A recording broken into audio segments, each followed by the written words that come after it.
نبی کریم صلی اللہ علیہ وسلم نے فرمایا 7 آدمی ایسے ہیں جنہیں اللہ تعالیٰ قیامت کے دن عرش کے نیچے سایہ دے گا،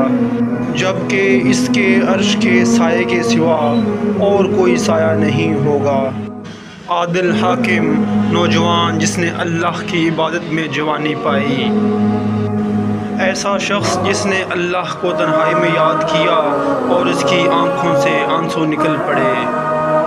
وہ شخص جس کا دل مسجد میں لگا رہتا ہے، وہ آدمی جو اللہ کے لیے محبت کرتے ہیں، وہ شخص جسے کسی بلند مرتبہ اور خوبصورت عورت نے اپنی طرف بلایا اور اس نے جواب دیا کہ میں اللہ سے ڈرتا ہوں، اور وہ شخص جس نے اتنا پوشیدہ صدقہ کیا کہ اس کے بائیں ہاتھ کو بھی پتہ نہ چل سکا کہ دائیں نے کتنا صدقہ کیا ہے۔